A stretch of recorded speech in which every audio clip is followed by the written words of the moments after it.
Alberto Aza, 1937. Director del Gabinete de la Presidencia del Gobierno entre 1977 y 1981. Jefe de la Casa de Su Majestad el Rey de España desde 2002 hasta el año 2011. Diplomático español que llegó a ostentar el cargo de director de la Oficina de Información Diplomática. En la transición, fue director del gabinete del presidente Adolfo Suárez. Se le nombró embajador observador permanente de España ante la OEA y fue embajador en México y Reino Unido. En 2002, ocupó la jefatura de la Casa de Su Majestad el Rey. El cambio de régimen en España abre una interrogante con un precedente que asustó en Occidente, que fue el tema portugués. Entonces, a partir de ahí Occidente y aquellos que tienen bases en España y tienen un claro concepto del valor geoestratégico que tiene la península ibérica, claro, se plantean el problema que esto no se vaya de cañas como ocurrió en Portugal. Entonces es evidente que el entorno democrático, el entorno de la OTAN, tiene la mirada puesta en la evolución política desde la muerte de Franco, el restablecimiento de un régimen nuevo y hacia dónde se dirige ese régimen. ¿Va a ser una consolidación, una continuación más o menos maquillada de lo anterior? ¿Va a ser una evolución democrática o va a ser un fracaso de experimento? Y entre ese simbolismo está clarísimo que la última alternativa no la quieren ver ni en broma. Y entonces, bueno, pues yo creo que se ve el proceso de transición, yo creo que sobre todo a partir de el gobierno de Adolfo Suárez, que es más claro, ¿verdad?, en sus objetivos. A partir de ese momento se ve con una enorme curiosidad, con una enorme sorpresa, porque no parece posible una evolución tan positiva en tan poco tiempo. Y naturalmente recibe el apoyo explícito o no tanto del mundo occidental.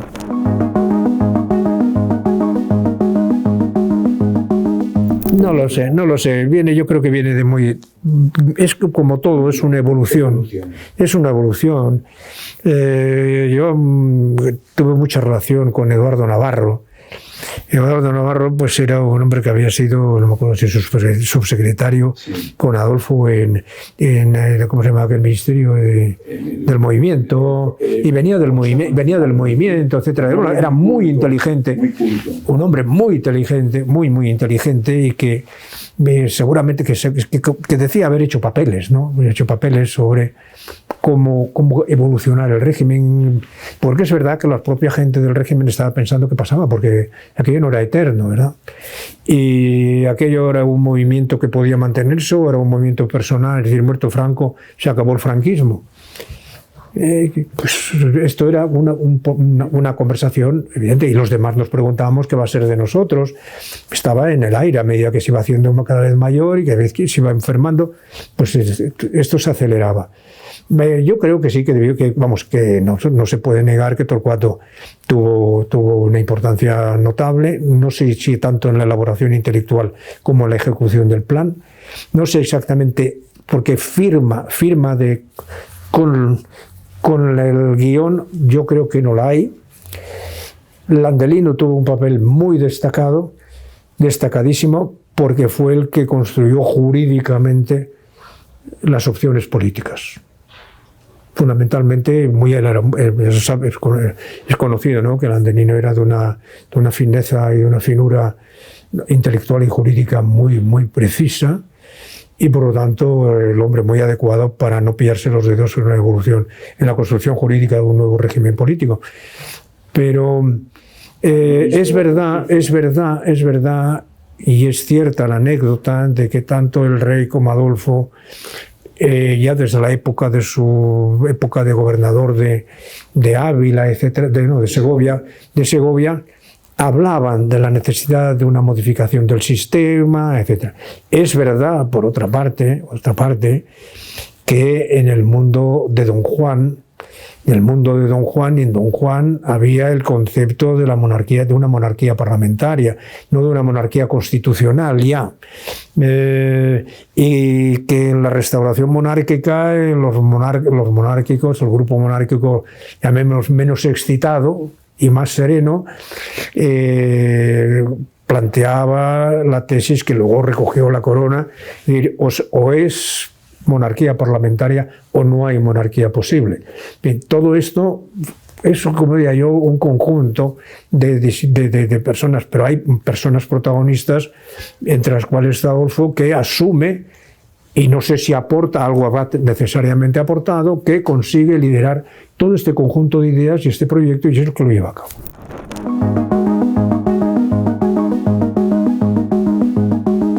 La perspectiva que tiene la gente, obtenía la gente de una restauración monárquica, si se le preguntaba qué era una monarquía parlamentaria, nadie sabía contestar, y dudo mucho que muchos lo contesten hoy. Pero es fundamental que la gente lo sepa, es fundamental, porque es... Vamos, o conocemos en qué casa estamos viviendo, ¿verdad? Y dónde están cada una de las piezas, o no puedes vivir en tu propia casa. Tienes que saber en qué país estás viviendo, cómo es tu país, cómo se gobierna, quién lo gobierna y quién es quién, y cada cual qué responsabilidades asume. Pero claro, en aquel periodo, llamemos constituyente o de consolidación democrática, había una mezcla que llevaba a mucha gente, y aún lo lleva, a pensar que cuando el gobierno fracasa y hace una barbaridad, hay que ir al rey para que venga a solucionar y los ponga todos firmes. Pero claro, esto no es una monarquía, no es una monarquía parlamentaria como la que tiene la Constitución española. Puede haber sido en otra época, pero hoy en día no es así.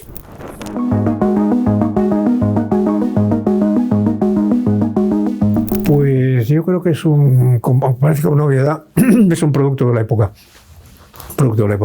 Medio con un nivel educativo relativo, con una estabilidad, un origen familiar burgués local, con, bueno, diría yo que es un chico del montón, un chico como cualquier otro, con una inquietud política probablemente nata, ¿no? Se cuenta la anécdota de que a un amigo suyo de Salamanca, cuyo nombre ahora mismo no me acuerdo, que se lo quería muchísimo, le dedicó un código civil cuando estaban en la carrera y dijo: del futuro presidente del gobierno, Adolfo Suárez. Eso es una anécdota que se guarda el código civil, ¿eh? Lo tenía, no me acuerdo cómo se llamaba, era muy amigo suyo. Es decir, que nació metido en este mundo. Y como le gustaba la política, la ejercía en donde la política se hacía, en la vida, es decir, en el movimiento. Que tenía un espíritu conservador, es evidente. Es decir, tenía una formación cristiana, una formación católica, era practicante, mucha influencia de la parte femenina, es decir, de la parte de la madre. La madre fue muy influyente. No tuvo una educación en centros notables, en universidades notables, acabó por libre. Trabajó en épocas en que todavía no se trabajaba cuando se era estudiante, pero encontró su nido para funcionar en el ámbito de lo político, en el sistema y por lo tanto en el movimiento, y ahí aplicó su talento, su vocación y su carisma. Y evidentemente tuvo éxito dentro del régimen, eso es evidente, ¿no? Es evidente. En aquella época ser gobernador era Lamonda, director de televisión Lamonda, y ministro también. Y entonces, Herrero Tejedor yo creo que fue su mayor mentor, y ya por la propia ideología de Herrero Tejedor se puede imaginar uno cuál era yo no las conozco, pero me puedo imaginar cómo serían las conversaciones. Yo creo que tenía una preocupación social. Esa preocupación social yo creo que tiene sus orígenes en el propio sistema del régimen. En el fondo el movimiento y la ideología del movimiento nace cercano, más o menos inspirado en la doctrina social de la Iglesia y naturalmente tiene una preocupación y hay una obra social en el régimen, aunque no sea más que para evitar revoluciones como en Mieres, etcétera, etcétera, y esa generación, y hay unas universidades laborales y una formación, claro, una formación profesional, toda esta historia que está ahí, que su origen, yo no sé si es por razones de justicia social o para que la justicia social evite revoluciones como la de 1934, como es el caso de Mieres, con los seguros de salud, viviendas protegidas, buenos salarios en la minería, etcétera. No digo que fueran modelos, pero vamos, era una preocupación. Por lo tanto, es normal que tuviera esa preocupación social. ¿Qué es lo que consigue con esto? En mi opinión, a partir de ahí es posible la construcción de un centro político social y de derecho. Social democrático. Y yo creo que se sitúa, con estas palabras, no en la socialdemocracia, pero sí en la de preocupación de una democracia, pero con una preocupación social profunda, que lo aleja, por lo tanto, de las élites económicas. Lo sitúa en un campo medio, que no está ni en la derecha ni en la izquierda, no está en el capital, no está en el sindicato, y está en ese lugar sociológico que le permite después enfocarse hacia alguna organización como Unión de Centro Democrático, una vía política como la que utilizó. Era un hombre fascinante, ya lo he dicho antes, que tenía un carisma impresionante, un carácter extraordinariamente grato. Simpático. Era, aparte de simpático, sí. Pero la simpatía tiene muchos lugares donde expresarse, ¿verdad? Pero lo que sí es evidente que su carácter era afable en el sentido de que jamás en el tiempo que trabajamos juntos alzó la voz, ni mostró ni el más mínimo síntoma de enfado, nunca. Al contrario, hablaba de las cosas, si era así trataba de ver cómo lo paliamos, como tal, pero nunca tuvo una alteración de carácter en ningún caso. Y que me ha olvidado que tenía que decir algo y se me ha olvidado, me cachis en la mano. A ver. Sí, hombre, tenía una virtud que era la de escuchar. Escuchaba muy bien a todo el mundo, además. Daba igual que fuera catedrático de universidad que el portero del cine. Exactamente igual, con la misma atención, con la misma réplica, en el mismo tono amable, sensato, tratando de aproximarse a las posiciones del otro. Lo que hacía un personaje gratísimo, claro. Sí, uno salía con la impresión de hablar con él, que le había prestado mucha atención. Sí, escuchaba, es cierto que escuchaba, era una virtud que no es frecuente, pero la tenía además muy cogida.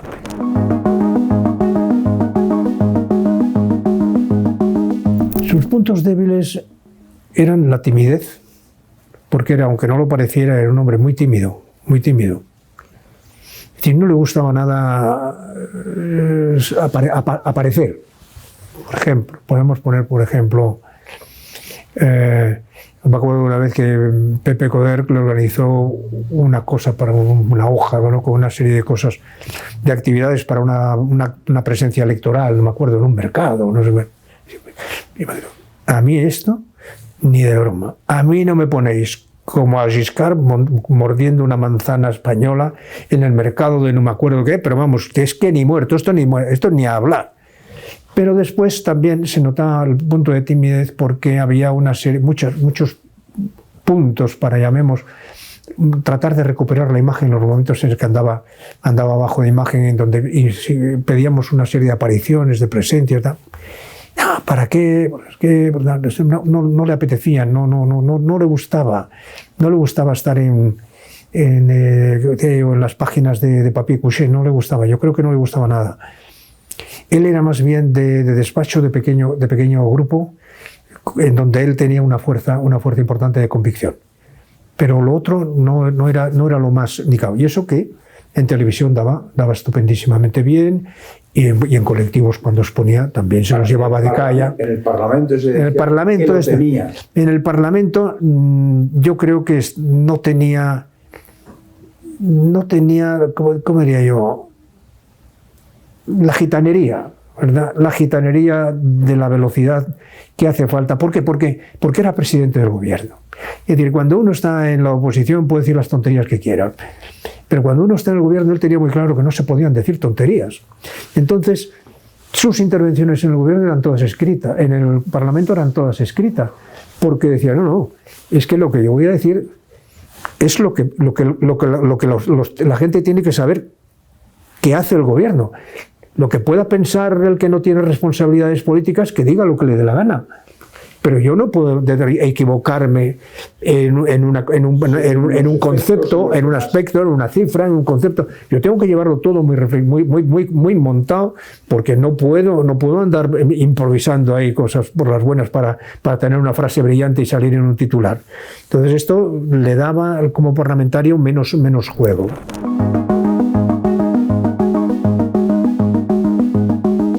La estructura del Estado, la estructura burocrática, es la del periodo anterior, ¿verdad? Prácticamente. Y la figura del primer ministro, del presidente del gobierno en un Estado democrático no existía. Lo mismo que no existía la Casa de Su Majestad, ¿verdad? Y bueno, todo aquello había que inventarlo a medida que el proceso político iba andando. Es decir, todo iba caminando al mismo tiempo, con diferentes ritmos, si se quiere, pero lo que está claro es que el presidente del gobierno, heredado de los primeros, tanto Arias Navarro como Adolfo, no tienen una estructura de su presidencia, no la hay. Descansaban en el Ministerio de la Presidencia, que era el esquema de Carrero Blanco. El esquema Carrero Blanco era el Ministerio de la Presidencia, que tiene y sigue teniendo un poder importantísimo. Y tenían en aquel momento, entre otras cosas, porque en la administración el que tiene metros cuadrados, presupuesto y funcionarios tiene una fuerza, y el que no tiene ni lo uno ni lo otro no pinta nada, ¿no? Entonces, curiosamente, el presidente del gobierno o asumía la función del Ministerio de la Presidencia, o no tenía nada o tenía que crearlo. Y la opción era, obviamente, crearlo nuevo, a partir de la nada, a partir de cero. Porque las funciones de un gabinete del presidente del gobierno estaban vivas y andaban por ahí, pero no estaban en una unidad propia del presidente del gobierno. Tenía muchas, la secretaría particular, donde Aurelio Delgado hacía de todo, y luego tenía todo el soporte de presidencia del gobierno, montó aquellas dos subsecretarías con Ortiz y con Otero, pero no estaban más que integradas en el Ministerio de la Presidencia. ¿Cuál es el problema en esta circunstancia? El problema en esta circunstancia es que la maquinaria de un Ministerio de la Presidencia, entre otras cosas, lleva, por supuesto, un ministro de la Presidencia. Pero claro, un ministro da igual que sea de la Presidencia o no. En el momento en que es ministro, lo que tiene que ocuparse es de los supuestos de su departamento y su sobrevivencia política, como prioridad. Pero si tiene que ocuparse de la sobrevivencia del presidente del gobierno, es secundaria, por mucho que se esfuerce. Las cosas tienen una dinámica natural, quieras o no, y ello justifica, bueno, una unidad de soporte, de apoyo al primer ministro o al presidente del gobierno, que es lo que intentamos hacer con todas las dificultades que entraña el tratar de enquistar en una estructura burocrática ya consolidada una nueva unidad en donde se supone que va a haber una determinada concentración de poder. Y claro, se resisten los órganos a soltar amarras. Y entonces, bueno, pues hubo que ir haciendo con una unidad muy pequeña, justificando mucho las necesidades.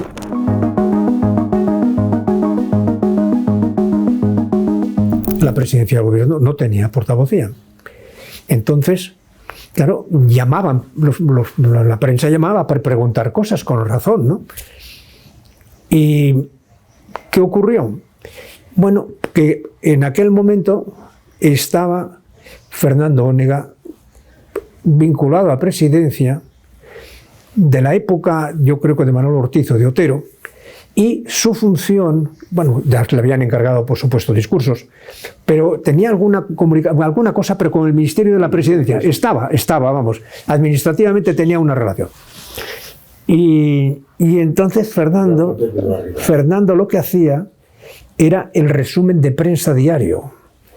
Pero para que se vieran cuáles eran los instrumentos, Fernando iba al kiosco por la mañana, compraba y pagaba los periódicos y en la máquina de escribir Olivetti o la marca que fuera, hacía un resumen de 2 hojas con 4, me parece, o 5 copias, que era lo que el carboncillo daba de sí. Y esas eran las 5 únicas copias que traía a las 10 o las 10:30 de la mañana y que nos entregábamos y que el presidente del gobierno recibía una y otra y no me acuerdo quién más se las dábamos. Entonces, eso fue el primer contacto con el mundo de la prensa y el gabinete del gobierno. Y entonces pensamos, hablé con Fernando y dije, Fernando, hay que hacer algo para poder contestar. Y yo, oye, ¿cómo hacemos? Y yo, pues mira, vamos a ver, hablemos con los medios y pactemos. Es decir, vamos a probarlo de lo más primitivo. Por las mañanas que llamen y pregunten. Y nosotros contestamos por la tarde. Los llamamos y les damos la contestación, porque claro, está claro que no lo sabemos, tendremos que averiguar por ahí, por la red del mundo un político burocrático, y daremos lo que se pueda de contestación. Por la tarde él venía a la 1, a las 2 con las preguntas, nos reuníamos en el gabinete, en lo que no le preguntábamos al presidente, al mengano, al fulano y tal, y él contestaba tranquilamente.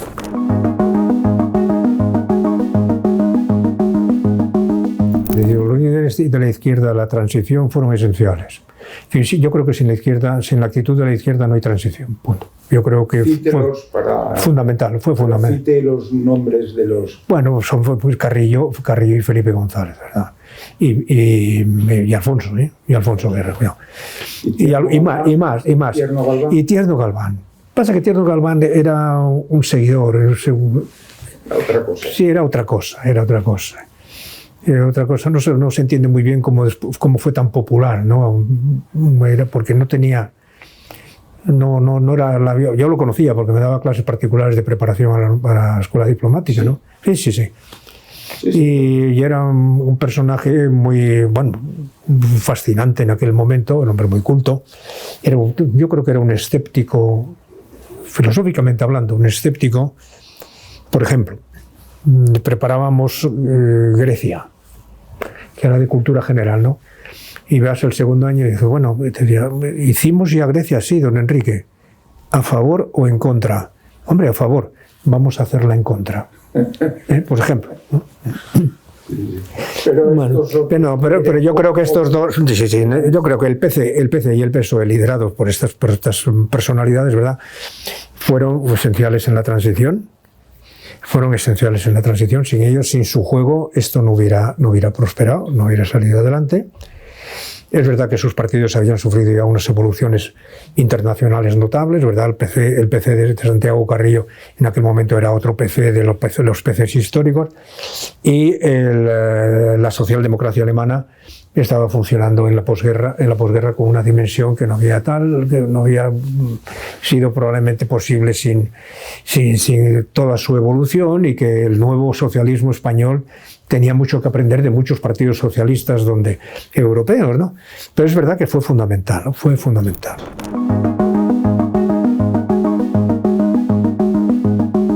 Si uno tuviera que decir quién colaboró con menos reservas, ¿la derecha o la izquierda? Yo diría que menos reservas en la izquierda que en la derecha. Voy a quitarlo de derecha, voy a decir el mundo más conservador. En el ámbito conservador, que pudiera ser la mitad de la población española, más o menos, ¿verdad? Bueno, hay una serie de privilegios que vienen heredados del sistema anterior, que están metidos en el ámbito económico, en el militar y en el educativo religioso. Es decir, fueron tres sectores que vivieron cómodamente en el viejo régimen, tomaron sus posiciones, hicieron sus fortunas, etcétera, etcétera.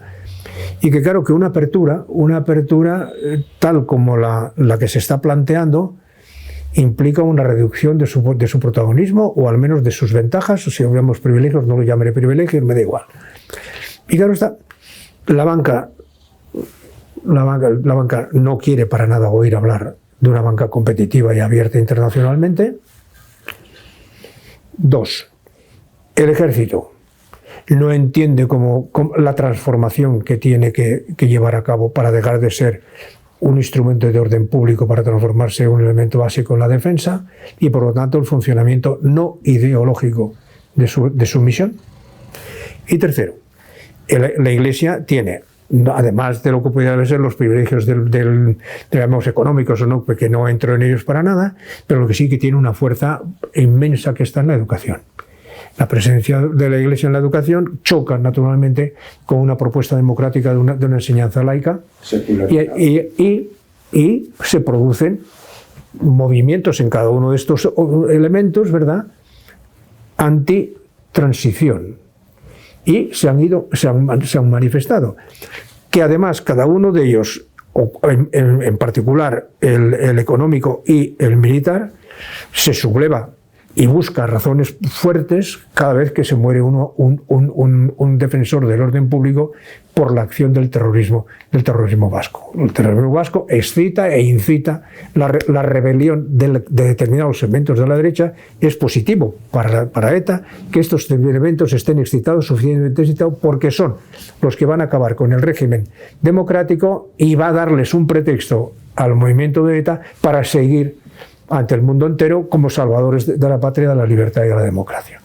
Y todos estos obstáculos son, llamemos, internos de sus votantes, de sectores de sus votantes, porque de los otros, de la izquierda no tiene votantes. Sus votantes se debaten en ese movimiento, ¿verdad?, de vaivenes, de apoyo y desapoyo, y contribuyen de una forma importante a debilitar el liderazgo de Adolfo, y causan o contribuyen notablemente a su caída del gobierno, con independencia de algunos problemas personales que pudiera tener Adolfo, pero desde luego no construyen a favor sino en contra. Es decir, algunos de estos sectores llegan a mandar por escrito cosas tremendas al rey, y entre otras diciendo que Adolfo Suárez hay que cambiarlo porque se ha vuelto loco. Se ha vuelto loco, literal. Es decir, y eso da un poco el nivel de cuál es, ¿verdad?, la tensión que hay en el ámbito de la derecha, porque eso no venía de la gente de Carrillo ni compañía, no venía de ahí. Entonces, bueno, pues eso es un poco el equilibrio de fuerzas.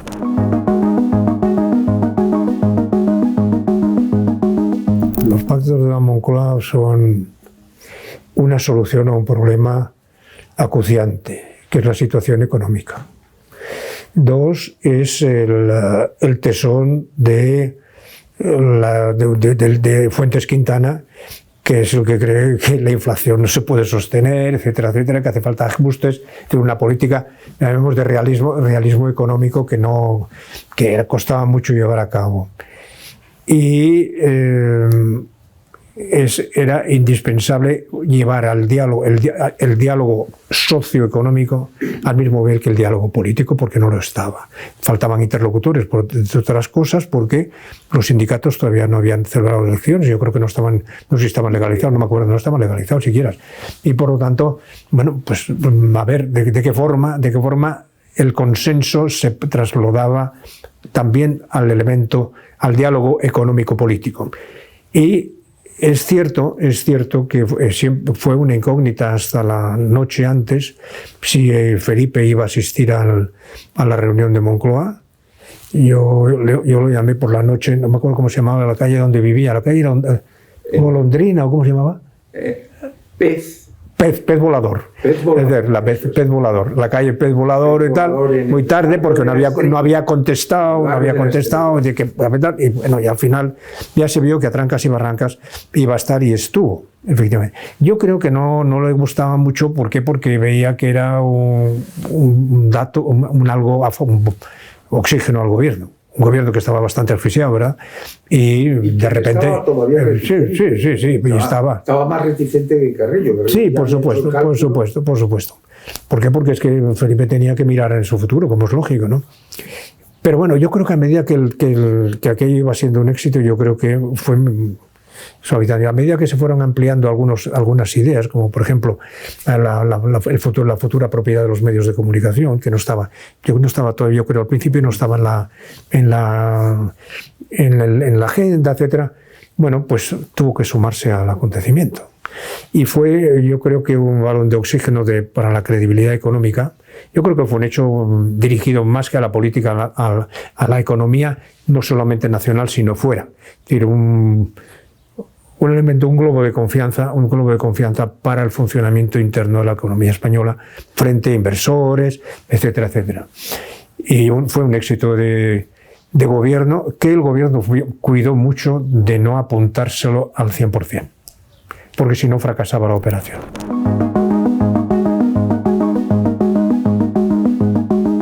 Fue un fracaso de partido, ¿no? La UCD cumplió con una misión, pero como estructura de partido no cuajó.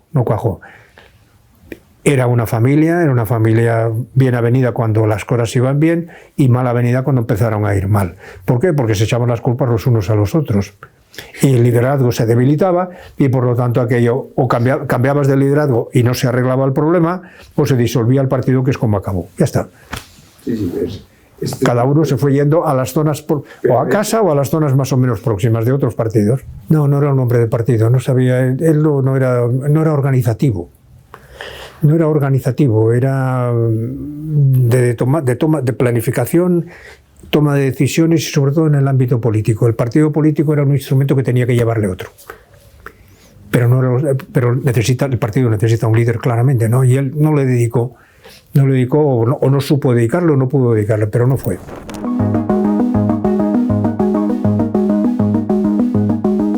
Se empezó por lo que era más light y menos complejo, que fue el Consejo de Europa, y siguió durante el periodo de Adolfo solicitando el ingreso en la Unión Europea, y la OTAN quedó aplazada por razones muy, muy interesantes que tienen algo que ver con el entorno geopolítico, pero que tiene muchísimo más que ver todavía por el posicionamiento de los partidos de izquierda de la oposición, que jugaban entonces a la evolución positiva y democrática de España en cuanto a su posicionamiento respecto de la OTAN. Es decir, ni el Partido Comunista ni el Partido Socialista eran pro-OTAN en aquel momento.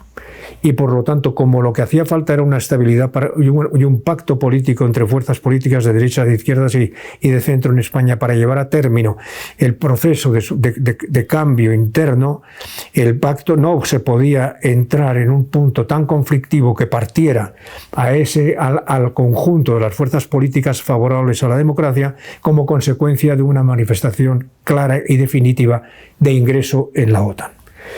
En ese tema creo que es importante recordar que Suárez hace un momento en que hace una declaración en donde dice: en la OTAN sí entraremos, pero tiene que haber consenso para entrar, porque lo que no se puede permitir es entrar un país en la OTAN hoy y que venga un partido mañana y lo saque.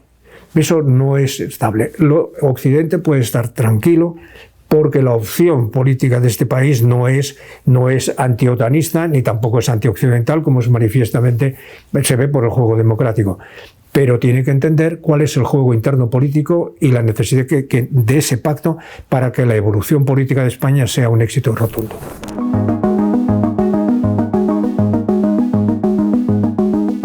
Hay un punto, sin embargo, que el Ministerio de Asuntos Exteriores descuida.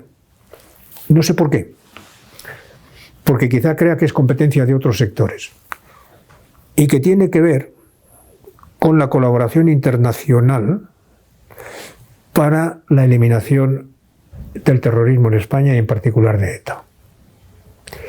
Es decir, los servicios nuestros que se heredan del franquismo no son los adecuados para el reto de la ETA. No son. Uno de los elementos no solamente es el profesional, el de material, pero sobre todo el de inteligencia. Los servicios de inteligencia se mueven por sus propios circuitos. El Ministerio de Asuntos Exteriores no es de ese segmento. Siempre hay una especie como de distanciamiento, ¿verdad?, por temor a una contaminación. Pero claro, ese elemento es esencial. ¿Para qué? Para que el proceso no descarrile.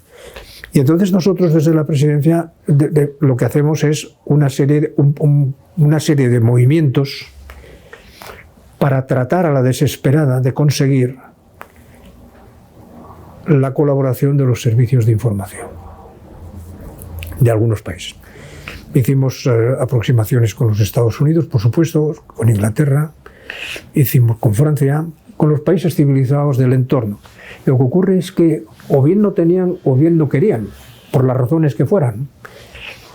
Y al final acabamos en una punta, en un extremo de este proceso, y es que, claro, había que ver cómo nos acercábamos al club de los que estaban enrollados y embrollados con el mundo de ETA. Y este mundo tenía entonces, o creíamos que tenía, alguna vinculación, por ejemplo, con los palestinos, con la OLP. Y había que buscar una interlocución, y esa interlocución empezamos a encontrarla con motivo del viaje a Cuba. El viaje a Cuba convence a Fidel para que hable con Arafat y Arafat monte lo necesario para evitar que los campos de entrenamiento de ETA estén en los campos de entrenamiento de la OLP. Y en ese giro es donde, pagando algún tributo de alguna forma por lo que estábamos tratando de llevar por allí, es cuando España va a la conferencia de los no alineados. Que no tenía como misión nada más que tratar de conseguir esa vuelta para que funcionara, y funcionó. Bien, pues este movimiento de los no alineados produjo una cierta tensión en España, porque empezó a atacarse, ya ni recuerdo por dónde, de que España estaba haciendo una política exterior tercermundista. Y como además venía la prudencia con la OTAN, aceleraba la idea de que si usted no entra en la OTAN y además se va con los no alineados, usted lo que no está jugando es a los intereses occidentales. Y entonces, grupos políticos europeos, como por ejemplo la Democracia Cristiana Europea, la derecha española, los conservadores más españoles, con sus vertientes y tal, empezó un elemento más de desprestigio para Adolfo Suárez en una operación que era muy difícil de explicar. Pero claro, no va a salir uno ahí a la puerta a explicar el por qué estoy haciendo esto, porque esto no sabemos por dónde. Y eso explica la primera visita de Yasser Arafat a Madrid.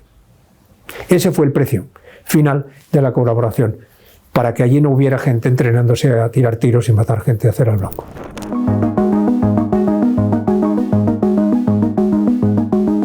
Avanzar por la vía política. Me refiero al desarrollo de la Constitución, el reconocimiento del título octavo, el acuerdo del Estatuto de Autonomía del País Vasco.